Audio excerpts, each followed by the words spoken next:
Assalamualaikum warahmatullahi wabarakatuh. Bismillahirrahmanirrahim. Alhamdulillahi rabbil alamin. Allahumma salli ala sayyidina Muhammadin wa ala alihi wa sahbihi ajma'in. Qala al-musannifu rahimahullahu ta'ala wa nafa'ana min ulumihi fid dharaini amin ya rabbal alamin. Qala ba'duhum yushtaratu ay ya'rifat dalilat tafsiliyah lakinil jumhuru ala annahu yakfid dalilul ijmaliyu likulli aqidatin min hadhil khamsina. Telah berkatalah sebahagian para ulama. Apa yang dikatakan? Disyaratkan akan bahwa mengenal ianya seseorang akan dalil yang tafsili. Tetapi bermula jumhur ulama di atas demikian itu bahwa memadalah dalil ijmali bagi tiap-tiap akidah daripada ini 50. Kemudian disebutkan oleh sebahagian ulama, karena penjelasan sebelumnya diwajibkan untuk tiap-tiap orang muslim mengetahui akidah 50 beserta dalilnya, baik itu dalil ijmali ataupun dalil tafsili. Tapi sebahagian kecil ulama itu mensyaratkan untuk seorang muslim mengetahui dalil yang tafsili atau dalil yang sangat terperinci, dalil yang sangat mendalam.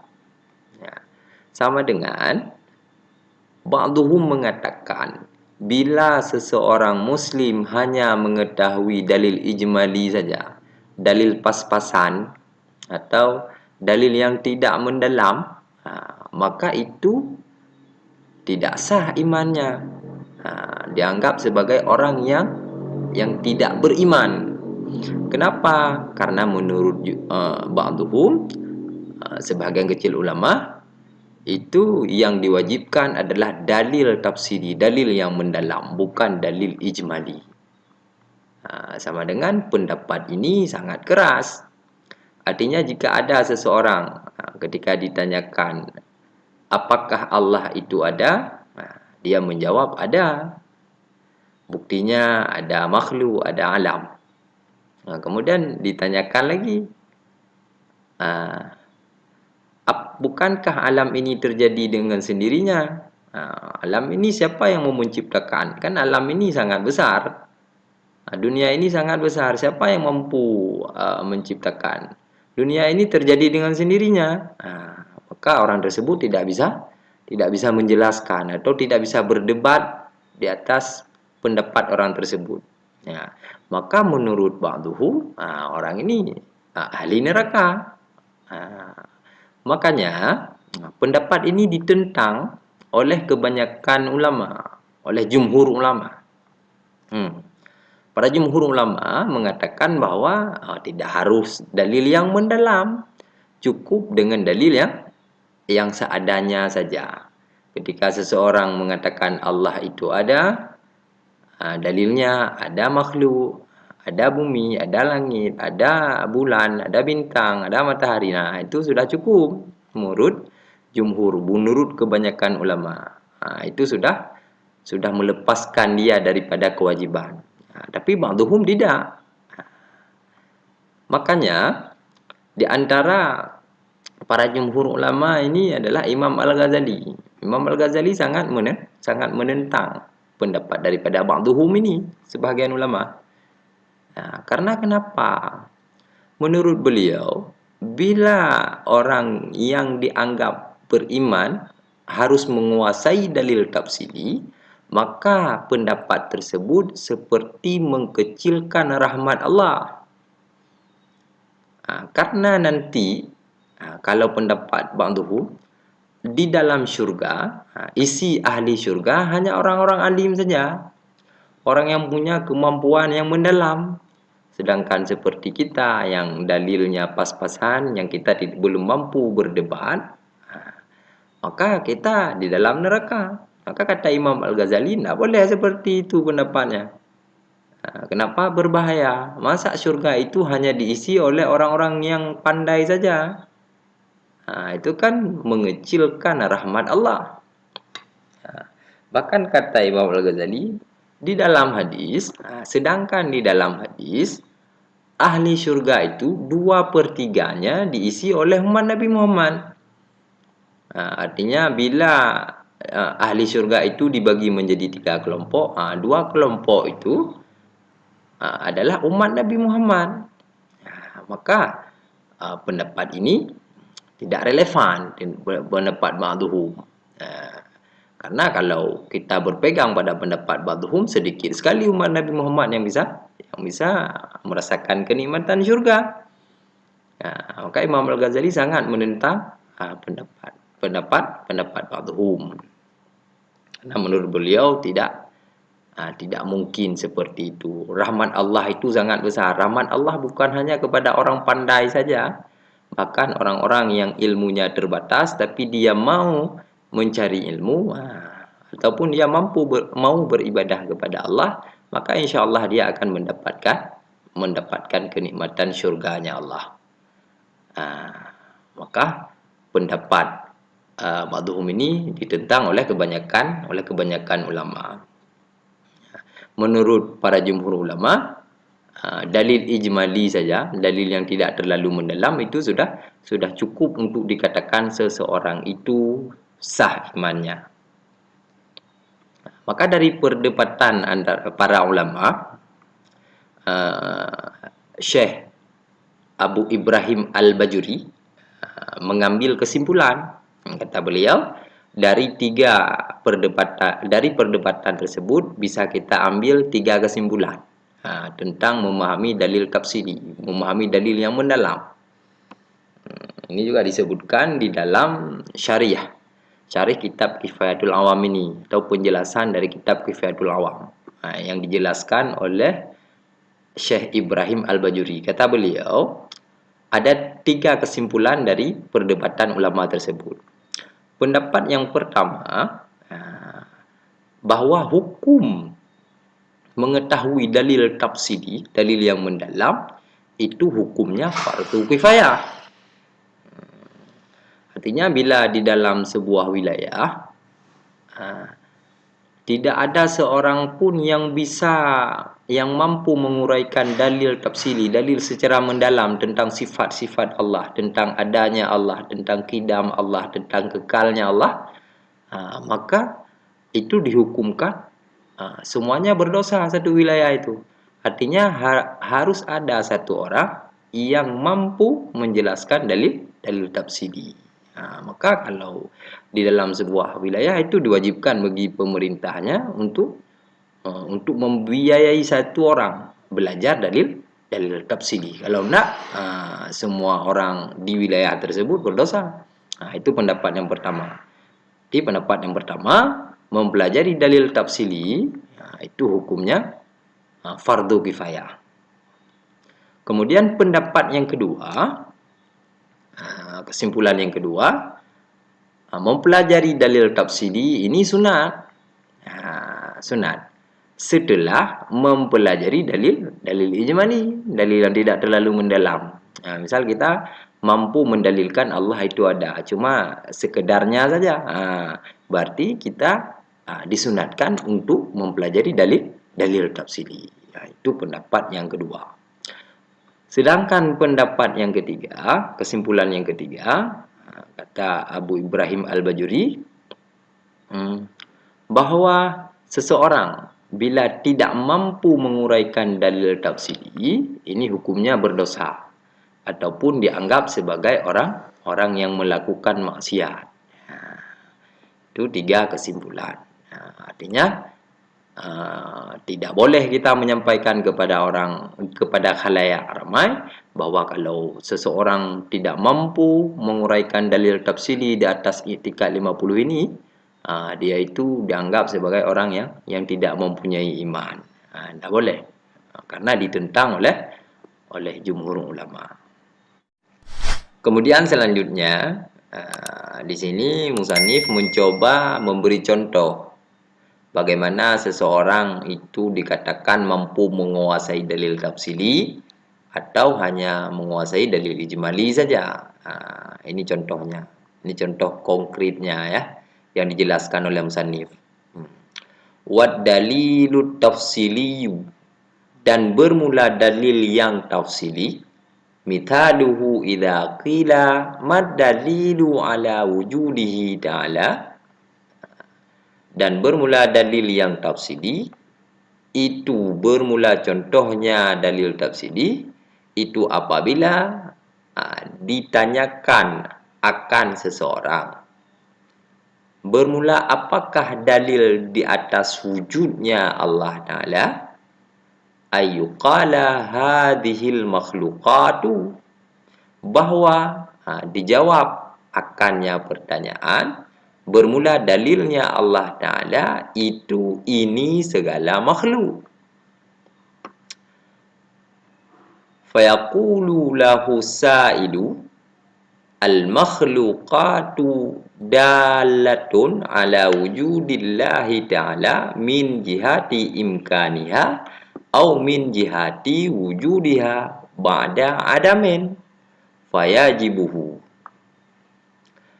Maka bertanya baginya seseorang oleh orang yang bertanya, bermula segala makhluk itu dalil di atas wujud Allah Ta'ala daripada jihad imkannya makhluk atau daripada jihad wujudnya makhluk sesudah tiada. Fayajibuhu, maka menjawab ianya seseorang akannya pertanyaan. Wa amma idza lam yajibuhu, dan adapun apabila tidak menjawab ianya seseorang akannya pertanyaan. Bal qala lahu, tetapi berkata ianya seseorang baginya si penanya, hadhil makhluqatu faqat, bermula dalil wujudnya Allah Ta'ala itu ini segala makhluk, faqat saja-saja. Walam ya'rif min jihati imkaniha au wujudiha ba'da adamin, dan tidak mengetahui ia seseorang min jihati imkaniha daripada jihad imkannya makhluk atau wujudnya makhluk ba'da adamin sesudah tiada.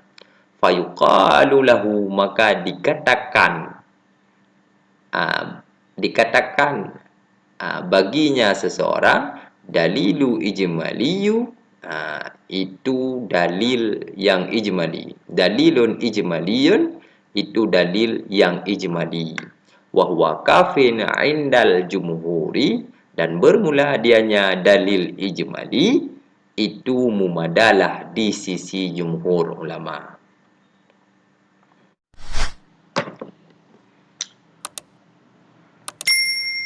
Kemudian di sini musannif ingin menunjukkan sebuah perumpamaan.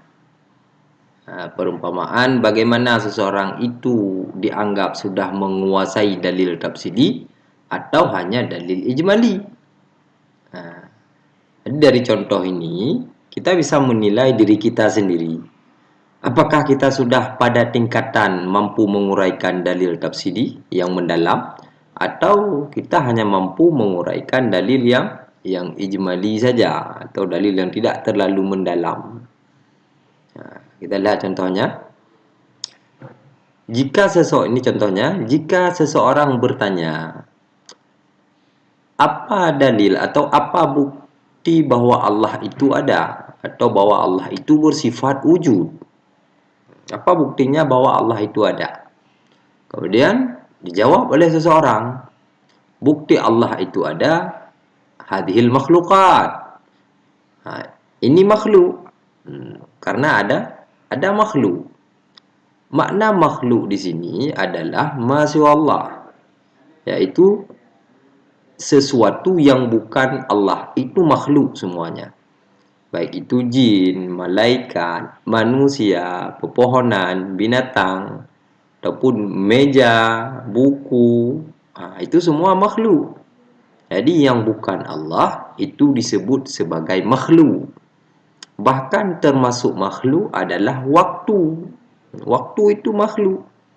Maka Allah itu tidak mungkin terikat dengan makhluknya. Artinya Allah tidak mungkin terikat dengan waktu. Karena waktu itu makhluk.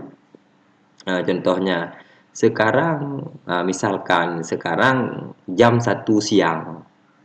Kalau kita bertanya, apakah Allah Ta'ala sekarang juga sedang berada dalam jam 1 siang?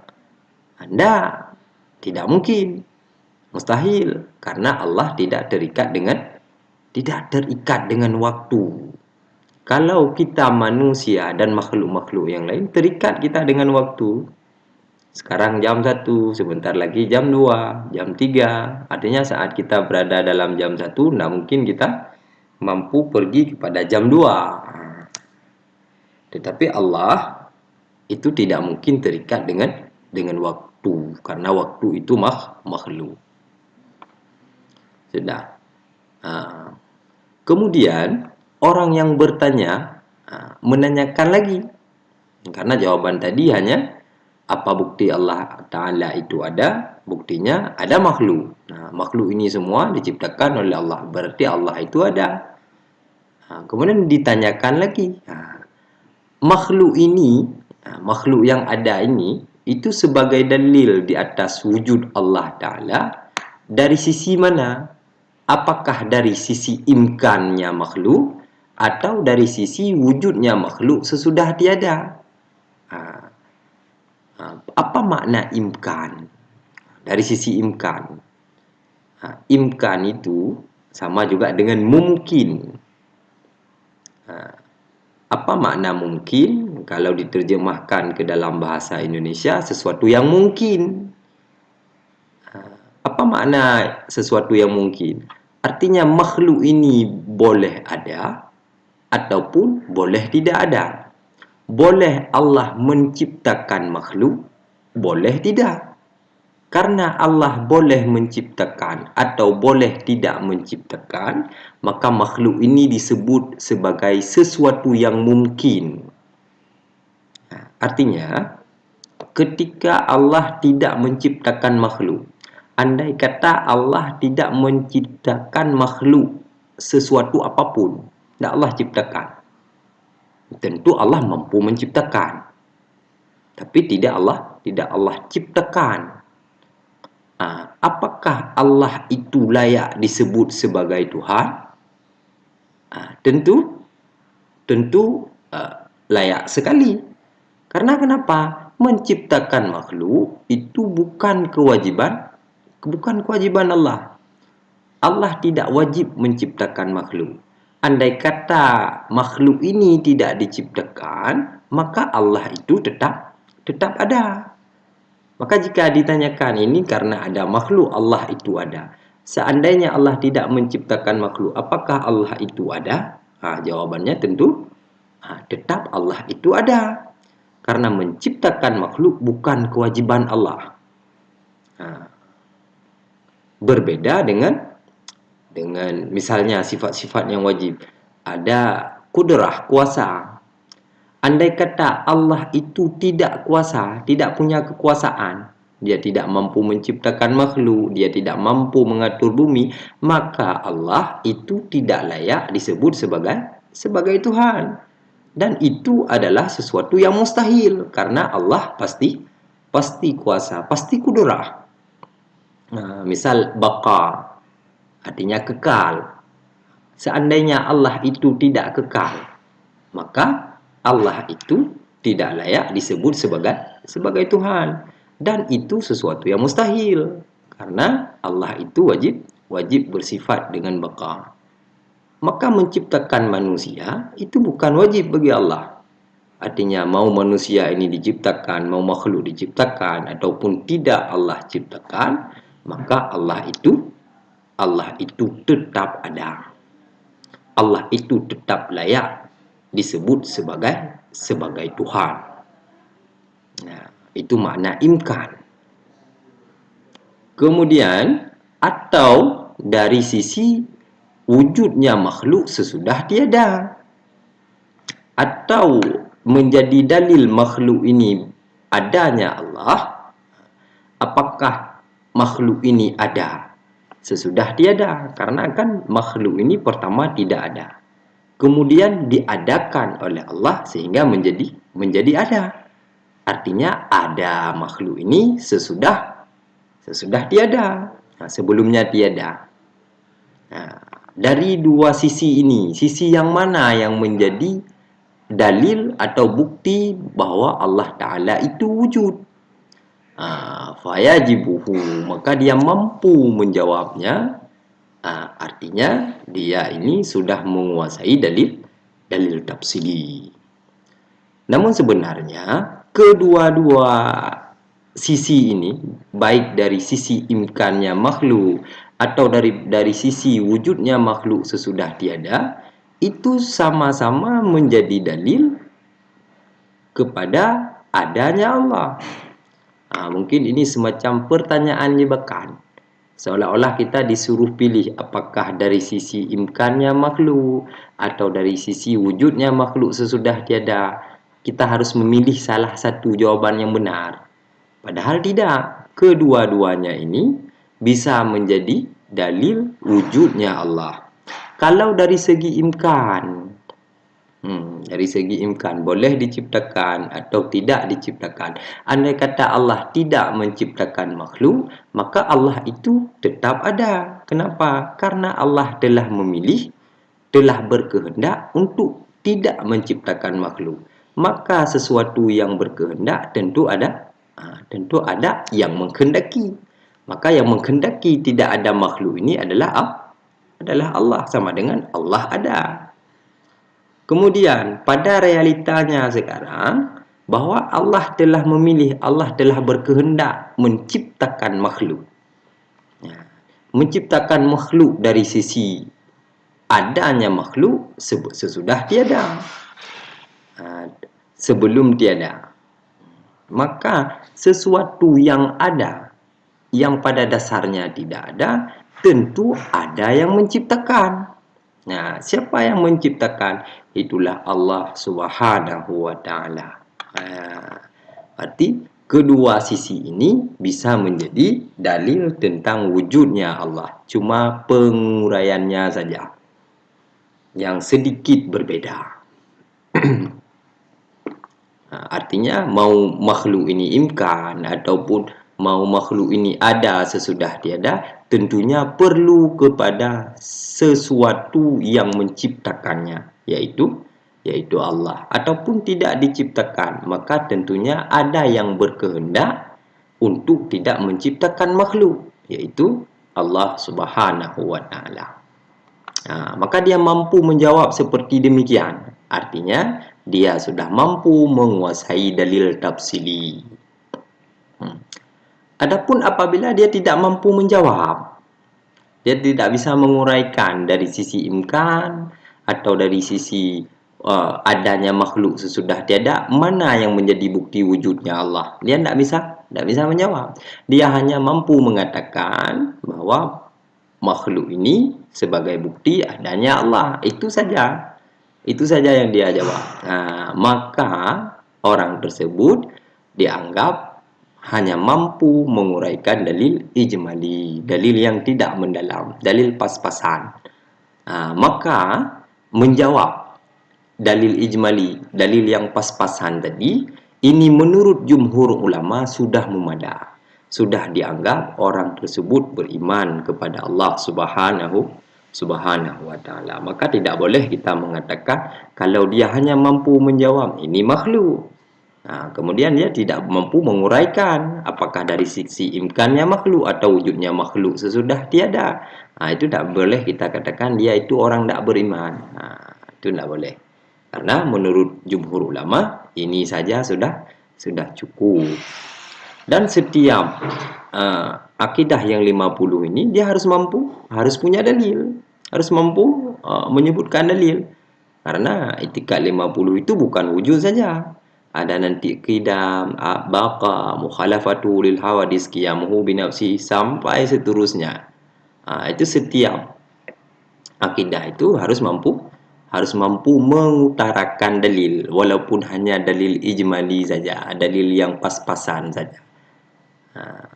Mungkin hanya ini dulu. InsyaAllah akan kita lanjutkan. Saya akhiri. Assalamualaikum warahmatullahi wabarakatuh.